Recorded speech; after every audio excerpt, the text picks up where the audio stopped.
దీవెన, దుఃఖిత పీడిత నిరాధారులకు ఆశ్రయ దీవెన, ప్రయాసపడే సమస్త జనులకు విశ్రాంతినిచ్చే దీవెన, దుఃఖిత పీడిత నిరాధారులకు ఆశ్రయ దీవెన, అనుదిన రక్షణ సువార్తనందించు పరమ నివేదన, అనుదిన రక్షణ సువార్తనందించు పరమ నివేదన, యేసయ్య దీవెన, యేసయ్య దీవెన, యేసయ్య దీవెన, యేసయ్య దీవెన.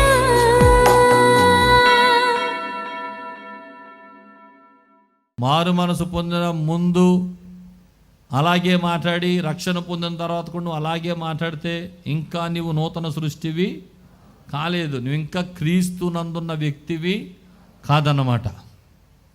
అర్థమవుతుందా? అందుకని రక్షణ పొందిన తర్వాత, మారు మనసు పొందిన తర్వాత బాగా గుర్తుపెట్టుకోండి, మన మాట సంపూర్ణంగా మారిపోవాలి. మన పిలుపులో అవతల వాడికి గౌరవం కలగాలి. మన పిలుపులో అవతల వాడికి ఏం కలగాలి? గౌరవం కలగాలి. అమ్మో దేవుని బిడ్డ పిలుస్తున్నాడు అనాలి. ఒక మాటలో చెప్పాలంటే నీలో అలాంటి గౌరవాన్ని ప్రజలు చూడాలి అంటే నీవు సంపూర్ణంగా యేసులాగా మారిపోవాలి. సంపూర్ణంగా యేసులాగా మారిపోవాలి. ఏమండి, మన ఇంటి దగ్గర మన చుట్టుపక్కల ఒక చిన్న క్రీస్తురా, ఒక చిన్న యేసుప్రభురా అని చెప్పాలి. స్తోత్రం చెప్పండి. కొంతమందిలో ఆ కక్షలు పావు, అసూయలు పావు, గొడవల తత్వాలు పావు, ఆ కోపాలు పావు, పంపుల దగ్గర అదే దెబ్బలాటలు, ఇంట్లో భార్యాభర్తలు అదే దెబ్బలాటలు, వీళ్ళ కేకలు వేసుకుంటే అపార్ట్మెంట్ అంతా మారుమోగిపోతుంది. వాళ్ళందరికీ తెలుసు. మళ్ళీ అరే ఈడు ఆదివారం వస్తే భార్యాభర్తలు ఇద్దరు బైబిల్ పెట్టుకుని చిలక గోరింకల్లాగా వెళ్ళిపోతారు రా గుడికి. నేను ఎవడెంబడిస్తాడు యేసు దగ్గరికి? నేను ఎవడెంబడించి వస్తాడు చెప్పు గుడికి? నీ మాటలో మార్పు రాకపోతే నీ పిలుపుకు ఎవడలో పడతాడు? నీ స్వరంలో మార్పు రాకపోతే నీ పిలుపుకి ఎవరిలో పడతారు? కనుక ఆమె స్వరములో మార్పు వచ్చేసింది, ఆమె పిలుపులో మార్పు వచ్చేసింది. ఒకప్పుడు ఏం పిలిచిందో, ఎవరిని పిలిచిందో, దేనికి పిలిచిందో మనకు తెలియదు. కానీ ఇప్పుడైతే ప్రభువు కొరకు ప్రజలను పిలుస్తూ ఉంది. స్తోత్రం కలుగును గాక. అలా మారిపోవాలి, అలా మారిపోవాలి, ఖచ్చితంగా మారిపోవాలి. మనమే సువార్తకు ఒక పత్రికలమైపోవాలి. స్తోత్రం చెప్పండి హల్లెలూయా. గట్టిగా చెప్పండి హల్లెలూయా. గట్టిగా చెప్పండి హల్లెలూయా. హల్లెలూయా. మరి యేసు కొరకు అనేకులను సంపాదించేవారిగా మన జీవితాలు మార్చబడాలి. ఖచ్చితంగా మారిపోవాలి, ఖచ్చితంగా మారిపోవాలి. ఒకప్పుడు దేనికి పిలిచిందో తెలియదు, ఇప్పుడైతే క్రీస్తు కొరకు పిలుస్తుంది, క్రీస్తు కొరకు ప్రజలను ఆయత్తపరుస్తుంది. స్తోత్రం కలుగును గాక. మనం పిలుస్తుంటే అబ్బే చెప్పాలే. కొంతమంది జీవితాలు ఎలా ఉంటాయంటే, ఏ ఇంట్లో ఉన్నారో ఆ ఇంటోళ్ళతోనే మందు పార్టీకి వెళ్తారు కదా, ఆ ఇంటోళ్ళతోనే పాపానికి వెళ్తారు, ఆ ఇంటోళ్ళతోనే చెడుగు పనులు చేస్తారు, ఆ ఇంటోళ్ళతోనే భయంకరమైన కార్యాలు చేస్తారు. మా ఇంటోళ్ళకి గుడికి రండి అని చెప్తే, ఒరే నీ బతికేంటో నాకు తెలియదని అనరా?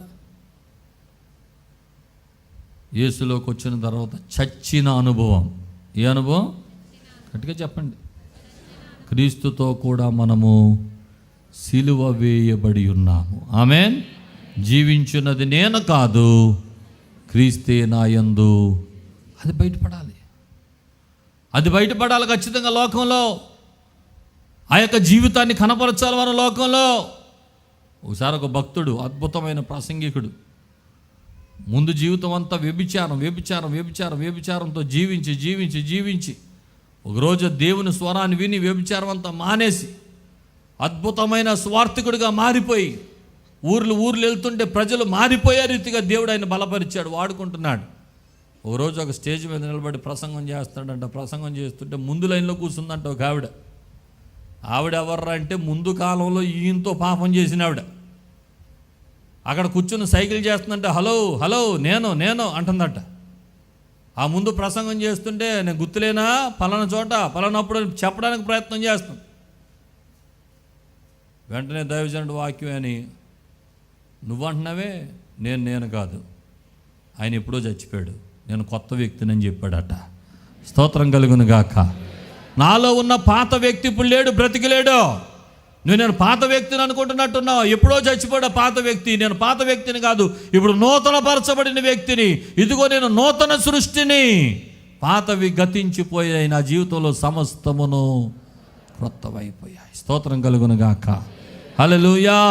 కాబట్టి ఇంతకుముందు పాపం కొరకు పిలిచింది, ఇప్పుడు ప్రభువు కొరకు పిలుస్తుంది. 4 మాటలు చెప్పండి. ఒకటి, గట్టిగా చెప్పండి. ఒకటి, యాకోబు బావిలో నీళ్ల సంగతి మర్చిపోయింది, యేసు నోటి మాటలతో హృదయాన్ని నింపుకుంది. 2, ఆ స్త్రీ తన పాత్రను విడిచిపెట్టింది, తానే ఒక పాత్రగా మారిపోయింది. 3, ఇంటికి వెళ్ళడం మానేసింది, ఊరిలోనికి వెళ్ళింది. 4, ఇంతకుముందు పాపము కొరకు పిలిచింది, ఇప్పుడు యేసు కొరకు పిలుస్తుంది. స్తోత్రం కలుగునుగాక. 5వ మాట, అపరాధ భావం పోయింది, ఆనంద భావం కలిగింది. చెప్పండి, అపరాధ భావం పోయింది, ఆనంద భావం కలిగింది. ఒకప్పుడు ఆమె జీవితం ఏంటంటే అపరాధం. నేను పాపంలో ఉన్న వ్యక్తిని అని ఇప్పుడు ఏసే మాట్లాడినంత మాత్రం నేను ఊర్లోకి వెళ్ళిపోయి చెప్తే, పనికి మళ్ళీ నేను అవతలకి వెళ్ళా, నీ సంగతి మాకు తెలియదు అని అనరా జనం. ఇప్పుడు ఆ పాపపు భీతి లేకపోతే పాపాన్ని గురించిన భయం ఆమెలో లేదు. అపరాధ భావం పోయింది. ఎప్పుడైతే యేసయ్య మనలోనికి వస్తాడో మునుపు చేసిన పాపములను ఎన్నడూ కూడా జ్ఞాపకమునకు తీసుకోడు. స్తోత్రం చెప్పడం సరి గట్టిగా. యేసయ్య ఎప్పుడు వస్తాడో మరలా చెప్తున్నాను, మనము నూతన సృష్టి, పాతవన్నీ కూడా ఖచ్చితంగా గతించిపోతాయి. అందుకని యేసు వచ్చినప్పుడు మనలో ఉన్న అపరాధ భావం అంతా పోతుంది, ఆనంద భావముతో దేవునిని ఆరాధన చేస్తాము. స్తోత్రం కలుగును గాక. ఇంకా ఎవరైనా సరే ఆరాధన చేసి, అబ్బాయి నేను తప్పు చేస్తున్నాను, నేను పాపం చేస్తున్నాను, అపరాధ భావం ఉందంటే మీలో ఏమున్నట్టు? అపరాధం ఉన్నట్టు. మీలో ఇంకా విడిచిపెట్టిన పాపాలు ఏవో మీలో పనిచేస్తున్నట్టు. నిజంగా యేసు ప్రభులోకి వచ్చి తమ పాపాలన్నీ విడిచిపెట్టినవాడు స్వతంత్రుడిగా బ్రతుకుతాడు, స్వతంత్రుడిగా జీవిస్తాడు. ఇక అతను మాట్లాడడానికి కానీ, ప్రార్థన చేయడానికి కానీ, ఆరాధించడానికి కానీ, క్రీస్తులో నడవడానికి కానీ, క్రీస్తు కొరకు జీవించడానికి కానీ ఎక్కడ వెనకడుగు వెయ్యడు. స్వతంత్రంగా దేవుని స్తుతిస్తాడు. అలా స్తుతించలేకపోతున్నావు, భయంగా ఉన్నావంటే ఇంకా ఏదో పాప బంధకాలు నీలో ఉన్నాయన్నమాట. కొంతమంది తలకాయ పైకెత్తి ముఖంలో ముఖం పెట్టి చూడలేరు. రోడ్డు మీద ఎక్కడో దొరికేస్తారు మాకు. దొరికారంటే ఇంకా ఆదివారం ఆరాధనకు రారు. ఎక్కడో ఏదో కనపడకూడని చేతిలో ఏదో కనపడిపోద్ది మాకు. అమ్మ అయ్యగారు ఈ కోణం కూడా ఉందా అని అనుకుంటాం. వెంటనే తక్షణం ఏం చేస్తాడు ఆయన? ఆదివారం నుండి గుడికి రా. ఎందుకని వస్తే మళ్ళీ అయ్యగారు ముఖం చూడాలి. ఎందుకు వచ్చిన గొడవ? అపరాధం ఉందంటే ఒక ముఖంలో ముఖం పెట్టి ధైర్యంగా చూడలేము. ఎదట మనిషినే చూడలేకపోతే యేసుని అసలు చూడలేము. ఈమెలో ఇప్పుడు అపరాధ భావం పోయింది. ఆమె చేసిన పాపములన్నీ యేసు ద్వారా క్షమించబడ్డాయన్న నిర్ధారణలోనికి, నిజమైన విశ్వాసంలోనికి ఆమె వచ్చి, యేసు ద్వారా నేను నూతనపరచబడ్డాను, ఇక పాతవి గతించిపోయాయి, సమస్తమును నూతనపరచబడ్డాయి అన్న అనుభవంలోనికి వచ్చేసింది కనుక సంతోషంగా సువార్త ప్రకటించడానికి వెళ్ళిపోయింది. స్తోత్రం చెప్పండి.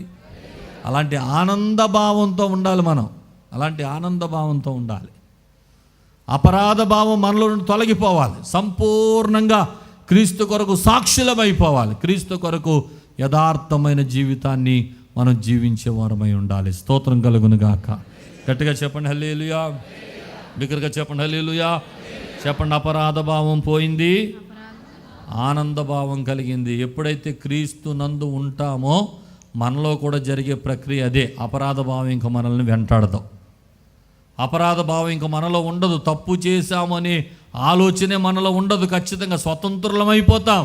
ఒక హృదయమంతా నిర్మలమైన హృదయంతో మార్చబడి ఆనంద భావముతో దేవుని ఆరాధన చేయగలుగుతాం. ఒకవేళ అలా లేకపోతే ఇంకా ఎక్కడో నీలో ఒక గిల్టీనెస్, ఇంకా ఎక్కడో నీలో తప్పు చేస్తున్నాననేటువంటి కోణం నీలో నిన్ను పీకుతా ఉంటే ఖచ్చితంగా గమనించు, నువ్వు ఇంకా క్రీస్తు నందు ఉన్న వ్యక్తివి కాలేదన్నమాట. క్రీస్తులోనికి వచ్చేయాలి. ఈరోజు ఎవడైనానో క్రీస్తు నందున్న ఎడల వాడు నూతన సృష్టి, పాతవి గతించెను, సమస్తమును నూతనమైపోతాయి. దేవునికి స్తోత్రం కలుగును గాక. చెక్ చేసుకోండి ఒకసారి, నేను నూతన పరచబడిన వ్యక్తినేనా? నేను నూతన పరచబడిన వ్యక్తినేనా? ఈ మాట చదువుతున్నప్పుడు చాలా సాక్ష్యాలు గుర్తొస్తాయి. అందులో మన బిషప్ అయ్య గారి సాక్ష్యం. యేసు ప్రభువుని తెలియకముందు ఎక్కడైనా కోటాలు జరుగుతుంటే కుర్రోళ్ళు తీసుకెళ్ళి హల్లేలూయా అని చెప్తుంటే గోయిందాన్ని కేకలు పెట్టించి, డ్రమ్ములు పగలగొట్టి, లైట్లు పగలగొట్టి, రికార్డింగ్ డ్యాన్సులు వేసి, దొంగతనాలు చేసి, సినిమాలకు తిరిగి, అల్లరి పనులు చేసి ఎంతో రోత జీవితాన్ని జీవించిన తన జీవితంలో ఒక్కసారి దేవుని స్వరం వినపడ్డాక ప్రభువులోకి వచ్చి వస్త్రహీనత, నిందలు, బాధలు, కష్టాలు, దెబ్బలు, ఆహారం లేని పరిస్థితి ఇవన్నీ అనుభవించి, ఏమండి అలాంటి పరిస్థితుల్లో కూడా మళ్ళా లోకం వైపు ఒక్కసారి కూడా చూడలేదు. ఎందుకో తెలుసా? క్రీస్తునందు ఉన్న ఎడల నూతన సృష్టి. ప్రభువులోకి వచ్చేసాం, మళ్ళీ వెను తిరిగి చూడకూడదు. పాతవి గతించిపోయినాయి, మన జీవితంలో సమస్తమును క్రొత్తవైపోయినాయి. మనం నూతన పరచబడిన వ్యక్తులము. మరలా లోకం వైపు, పాపం వైపు చూడకూడదు అనేటువంటి ఒక చక్కటి సంకల్పముతో నూతన సృష్టిగా తీర్చిదిద్దబడ్డారు. అందుకే ఈ రోజున అనేక మంది జనములకు తండ్రిగా దేవుడు వారిని ఆశీర్వదించారు. చప్పట్లు కొట్టి ప్రభువుని కనపరచండి. కనుక దేవుని సేవకునిగా చెప్తున్నాను, మన జీవితం ఎన్ని పరిస్థితులు వచ్చినా నూతన సృష్టి అయిపోయాం. పాతవి గతించిపోయినాయి. అపరాధ భావాలు తొలగిపోవాలి. ఆనంద భావాలతో దేవునిని ఆరాధించే వారం అయిపోవాలి. దేవునికి స్తోత్రం. చెప్పండి త్వరగా ఒకటో మాట. యాకోబు బావిలో నీళ్ల సంగతి మర్చిపోయింది. యేసు నోటి మాటలతో హృదయాన్ని నింపుకుంది. 2, తన పాత్రను విడిచిపెట్టింది, తానే ఒక పాత్రగా మారిపోయింది. 3, ఇంటికి వెళ్ళడం మానేసింది, ఊర్లోనికి వెళ్ళింది. 4, ముందు పాపము కొరకు పిలిచింది, ఇప్పుడు ప్రభు కొరకు పిలుస్తుంది. 4, 5, అపరాధ భావం పోయింది, ఆనంద భావం వచ్చింది. స్తోత్రం కలుగునుగాక. 6వ మాట, సమాజము చూడకుండా బ్రతకాలనుకుంది, కానీ ఒక సంఘాన్నే స్థాపించింది. స్తోత్రం కలుగునుగాక. ఆమె జీవితం ఎలాంటిదంటే, ఎవరికి ముందైనా కనపడితే సిగ్గుచేటు. 5 భర్తలు ఉన్నారంట్రా, పనికి మాలింది అని అంటే నిలబడలేదు, ఎవరి ముందు నిలబడలేదు. సమాజం ముందు తలెత్తుకుని నిలబడలేని ఆ స్త్రీ ఇప్పుడు ఎలా మారిపోయిందంటే ఒక సంఘాన్నే కట్టేసింది. దేవునికి స్తోత్రం. సంఘాన్ని కట్టడం అంటే గోడలతో కట్టిన మందిరాన్ని కట్టిందని కాదు, అనేకులను క్రీస్తు దగ్గరకు నడిపించింది. యోహాను సువార్త 4:30 వారు ఊరిలో నుండి బయలుదేరి ఆయన యొద్దకు వచ్చుచుండిరి. ఎవరండి? ఊళ్ళో వాళ్ళందరూ ఎవరి దగ్గరికి వచ్చేస్తున్నారంట? యేసు దగ్గరికి ఎందుకు వస్తున్నారు? కారణం ఎవరు చెప్పండి? వారందరూ యేసు దగ్గర రావడానికి కారకులు ఎవరు? ఎంతమంది సంఘాన్ని గ్యాదర్ చేసిందో చూడండి. స్తోత్రం కలుగును గాక. చెప్పండి హల్లెలూయా. ఆమె క్రియలు చూస్తే ఎవరు గుడికిరారు. ఆమె పాత జీవితం చూస్తే ఆమె వెనకాల ఎవరు యేసు దగ్గరికి రారు. ఎప్పుడైతే నూతన సృష్టిగా మార్చబడిందో అప్పుడు ఆమెను చూచి యేసు దగ్గర రావడం ప్రారంభించారు. ఆమెను చెప్పండి ఆమేన్. ఈరోజు నేను ఏమన్నాడు, సువార్త చేయాల్సిన బాధ్యత అందరి మీద ఉంది, అందరికీ భారం ఉంది. అందరూ అనుకుంటారు నా ద్వారా ఒక్కళ్ళైనా గుడికి వస్తే బాగుండు, ఒక కుటుంబాన్నైనా రక్షిస్తే బాగుండు, నా ద్వారా వాళ్ళని నడిపిద్దాం, వీళ్ళని నడిపిద్దామని. అది నేను ఏమన్నానంటే, మైకులో చెప్పే ప్రసంగాల ద్వారా ఎవరు మారరు. మైకులో చెప్పే ప్రసంగాలు కాదు ఎదుటి వ్యక్తిని మార్చేవి. మన జీవితమే ఒక సువార్త కరపత్రం అయితేనే ఎదుటి వ్యక్తులు మన ద్వారా మార్పు చెందుతారు. స్తోత్రం చెప్పండి. మనం ఒక సువార్త అయిపోవాలి. ఆమేన్. మత్తయి సువార్త, మార్కు సువార్త, చెప్పండి, లోకా సువార్త, యోహాను సువార్త, ఆ తర్వాత జ్యోతిరాజు సువార్త రావాలి, ఆ తర్వాత మీ పేరుతో సువార్త ఉండాలి. స్తోత్రం చెప్పండి. ఒక పత్రికగా మారిపోవాలి. మనం క్రీస్తు వశమైపోవాలి. ఆమేన్ చెప్పండి. క్రీస్తు కొరకైన ఒక వ్యక్తులంగా మార్పు చెందాలి. ఆమేన్ చెప్పండి. అలా మార్పు లేకుండా, మనలో ఒక సరి అయిన జీవితం లేకుండా ఎవరిని మార్చలేము. ఖచ్చితంగా ప్రభు కొరకైన సాక్షులుగా మనం బ్రతకాలి అని అంటే మొదట మనము మారాలి. మన మార్పే ఇతరుల అనేకులను మార్పుకు అది కారణమవుతుంది. స్తోత్రం కలుగును గాక. చెప్పండి హల్లెలూయా, హల్లెలూయా. అసలు ఏ సువార్తతోనూ పని లేకుండానే మన మార్పు అనేకులు మార్చేస్తుంది. పేతురు పత్రికలు అంటాడు, స్త్రీలు వాక్యంతో పని లేకుండా తమ భర్తను మార్చేయచ్చు అంటే ఎలాగా? తమ పవిత్రమైన ప్రవర్తన ద్వారాట. స్తోత్రం కలుగును గాక. ప్రవర్తన మారితే భర్తలు మారిపోతారు. ఆమెను చెప్పండి, గట్టిగా చెప్పండి. తాగొచ్చినోడిని చీపురు కట్టేట్టు కొట్టేస్తే మారడం. మొదట మీ ప్రవర్తనలో సరి అయిన మార్పు కనపడితే వారి ప్రవర్తనలో మార్పులు కనపడతాయి. ఆమెను చెప్పండి. ఎంత చేసినా, ఎంత శోధించినా, ఎంత విసిగించినా మీరు పవిత్రంగా, పరిశుద్ధంగా, యథార్థంగా, ఓపికతో సత్యాన్ని ప్రకటించేవారుగా నిలబడితే మిమ్మల్ని చూచిన వారు మారకుండా ఉండరు. ఎంత కఠినాత్మలు గుండెలైనా యేసు దగ్గరకు వచ్చేస్తాయి. స్తోత్రం కలుగును గాక. మరలా చెప్తున్నాను, మనమే ఒక పత్రికగా మారిపోవాలి. మనల్ని చదివిన వారు యేసు దగ్గరికి వచ్చేయాలి. యేసు అంటే ఇదిరా, ఇతని జీవితం ఒకప్పుడేంటి, ఇప్పుడు ఇలా మారిపోయాడంటే కారణం ఏంటి? నేను కూడా మారిపోతాను యేసు దగ్గరికి వెళ్తే. వెళ్ళిపోదాం, అక్కడే మార్గం. ఒకప్పుడు నా కళ్ళు ముందు ఎంత తాగేసి డ్రైనేజీల్లో పడిపోయాడు వ్యక్తి, అలాంటి వాడు ఇప్పుడు వెళ్ళిపోయి ఎంత సంతోషంగా ఉంటున్నాడు. నేనెందుకు మారలేను? తాగుడు. అతను నమ్మిన యేసు దగ్గరికి వెళ్తే నేను కూడా మారిపోతాను. వచ్చేయాలి నీ జీవితం చూసి ప్రభు దగ్గరికి. స్తోత్రం కలుగును గాక. చెప్పండి హల్లెలూయా, బిగ్గరగా చెప్పండి హల్లెలూయా. నేను చెప్తాను ఒక సాక్ష్యం, చాలాసార్లు చెప్పుకుంటాను, మరలా ఒకసారి చెప్తాను. ఒకసారి ఒక ఊరికి వర్తమానికునిగా పిలువబడ్డాను. ఒక చిన్న గ్రామం వెళ్ళాను. ఉదయకాలం వర్తమానం అయిపోయిన తర్వాత గ్రామ పెద్దలు వచ్చి, అయ్యగారు, మా ఊరంతటిని రక్షించినటువంటి ఒక దైవజనుడు మరణ పడక మీద ఉన్నాడు, చనిపోవటానికి సిద్ధంగా ఉన్నాడు, మీరేమైనా వచ్చి ప్రార్థన చేస్తారో ఒకసారి అని అడిగారు. నాకు ఆ మాట ఆకర్షించింది. ఏ మాట అంటే, మా ఊరంతటిని రక్షించిన వ్యక్తి అనే మాట. మరలా అడిగారు, ఏంటండి మీ ఊరంతటిని ఆయనే రక్షించాడా అని అడిగాను. అవునండి, ఆయనే రక్షించాడండి, ఆయన కొన ప్రాణంతో ఉన్నాడండి, ప్రార్థన చేస్తారండి అన్నాను. అయ్యా, ఊరంతటిని రక్షించినోడికి ప్రార్థన చేసేంత సీన్ నాకు లేదు, కానీ అసలు ఆయన ఎవరో చూడాలని ఆశపడుతున్నాను, వస్తాను నేను ఆయన దగ్గరికి అని చెప్పి మధ్యాహ్నం భోజనం చేసిన తర్వాత తీసుకువెళ్ళారు.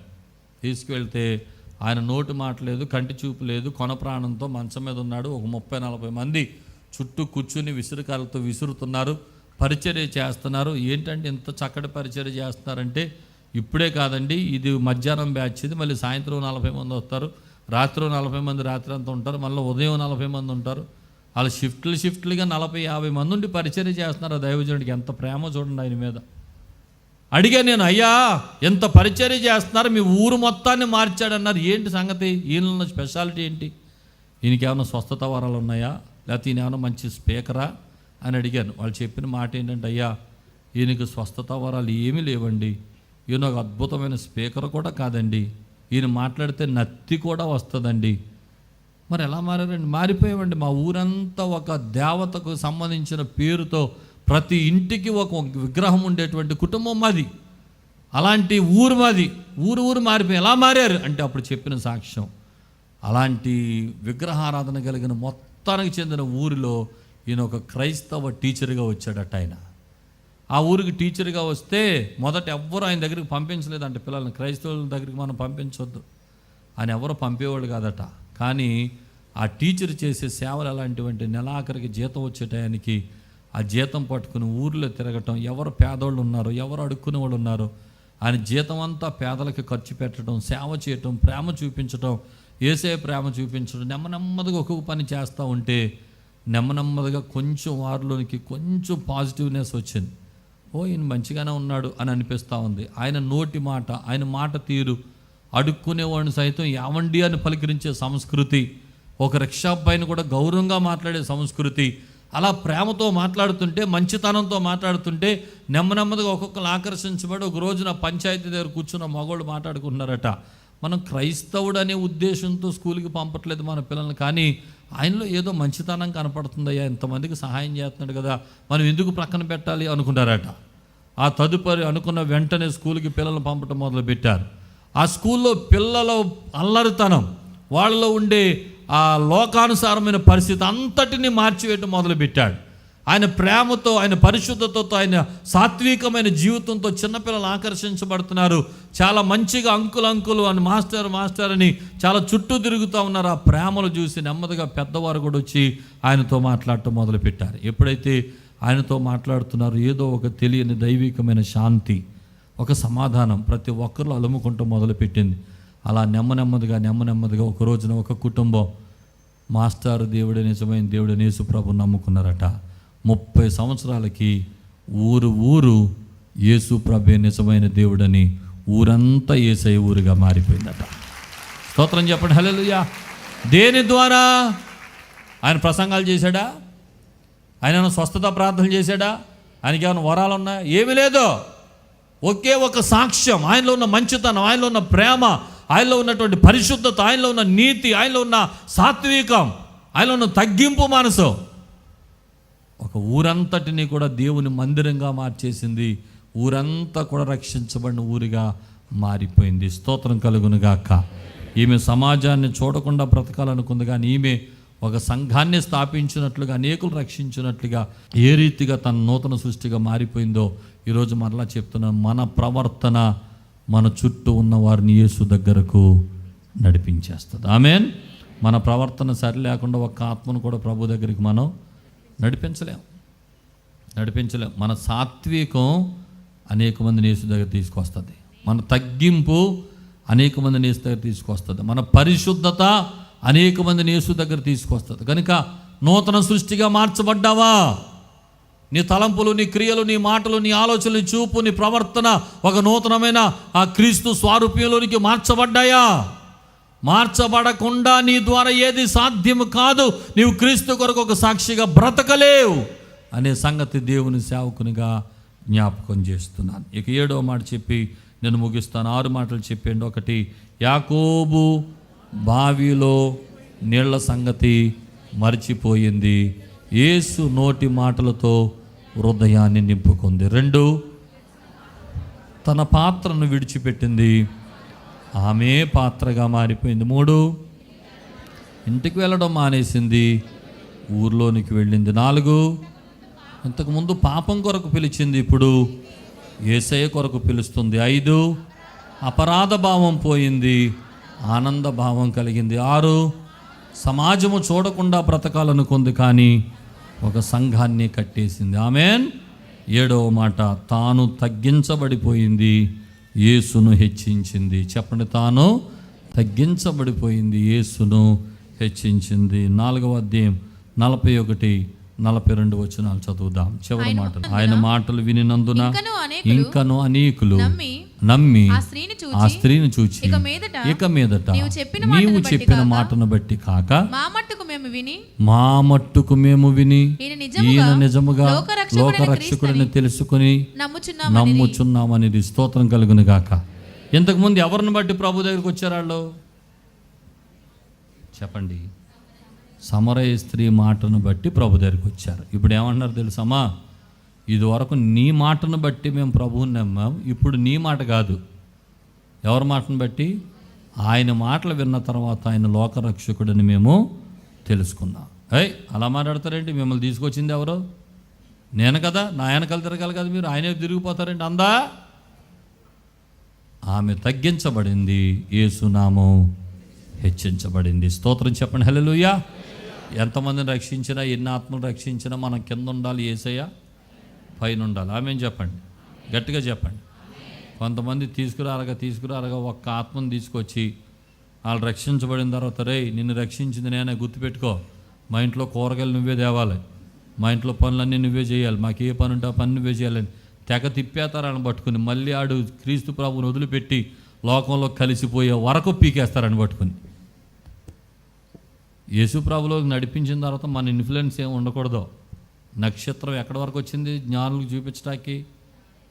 యేసు ఉన్న ఇంటి వరకు వచ్చి నక్షత్రం వెళ్ళిపోయింది. నక్షత్రం పని ఏంటంటే యేసు ఉన్న ఇల్లు చూపించడం వరకే. ఆ తర్వాత వాళ్ళు పూజ చేసుకుంటారు. దేవునికి స్తోత్రం కలుగును గాక. ఇక మన ఇన్ఫ్లుయెన్స్ ప్రజల మీద ఉండకూడదు. ఈమె కూడా నడిపించడం వరకే చేసింది. ఇప్పుడు వాళ్ళు ఏమంటున్నారు తెలుసా? ఇదిగో ఒకప్పుడు నీ మాటను బట్టి మేము నమ్మాం, కానీ ఇప్పుడు నీ మాట కాదు, మేము స్వయంగా ఆయన మాటలు విన్నాం, ఆయన మాటలు నమ్మాం, ఇప్పుడు ఆయన యందు విశ్వాసం ఉంచుతున్నాం. అందరూ కలిసి దేవుని స్తుతించారు. స్తోత్రం కలుగును గాక. చెప్పండి హల్లెలూయా. మనము తగ్గాలి. ఆయన హెచ్చాలి. చెప్పండి, మనము తగ్గాలి. మనము ఎంతైనా తగ్గించబడాలి, ఆయన ఎంతైనా హెచ్చించబడాలి. స్తోత్రం కలుగును గాక. చెప్పండి హల్లెలూయా. కాబట్టి ఈ మాటలన్నీ కూడా నూతన సృష్టిగా మార్చబడిన వాని జీవితంలో ఉండాల్సిన అనుభవాలు. నూతన సృష్టిగా మారిపోతే నువ్వు నీ కోసం కాదు, నువ్వు దేశం కోసం, నీ ఊరు కోసం, నీ ప్రజల కోసం, నీ యొక్క నశించుచున్న ఆత్మల కోసం మారిపోతావు. నువ్వు అలా మారిపోవాలి. ఒకవేళ ఇంకా అలా మారకపోతే ఒక ప్రార్థన చేసి, ప్రభువా ఇక నుండి నా జీవితాన్ని నూతన సృష్టిగా మార్చుకుంటాను, పాతవన్నీ విడిచిపెడతాను, నూతన వ్యక్తిగా నేను మార్చబడతాను అని ఒక ప్రార్థన చేసుకొని దేవునికి మనం అప్పగించుకుందాం. ఒకసారి లేచి నిలబడండి. లేచి నిలబడి మన 2 చేతులు పైకెత్తి స్వరం తెరిచి ఒక వారు బిగ్గరగా ప్రార్థన చేయండి. ప్రభువా, ఇంకా ఎక్కడైనా పాతవి నాలో కనపడుతున్నాయేమో, నన్ను నేను పరీక్షించుకుంటూ వాటిని ఒప్పుకుని విడిచిపెడుతున్నానయ్యా. ప్రభువా, నువ్వు వాడుకుంటానికి అర్హమైన పాత్రగా నన్ను మలచండి నాయనా.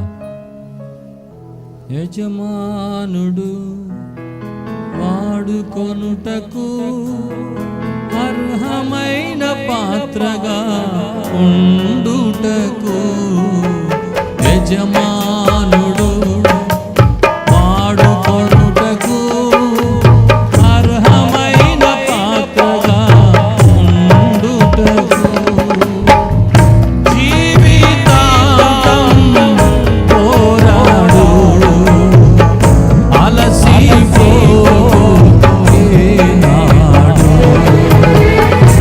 జీవితాంతం పోరాడాడు అలసిపోయేనాడు, యజమానుడు వాడుకొనుటకు అర్హమైన పాత్రగా ఉండుటకు, యజమానుడు అర్హమైన పాత్రగా ఉండుటకు, జీవితాంతం పోరాడాడు అలసిపోయేనాడు, జీవితాంతం పోరాడాడు అలసిపోయేనాడు. చేతులెత్తి ప్రభువా, నువ్వు వాడుకుంటా గాఢమైన పాత్రగా నేను జీవించడానికి నన్ను బలపరచండి అని అందరూ చేతులు పైకెత్తి స్వరాలు తెరిచి బిగ్గరగా స్తోత్రం చెప్పండి. హల్లెలూయా.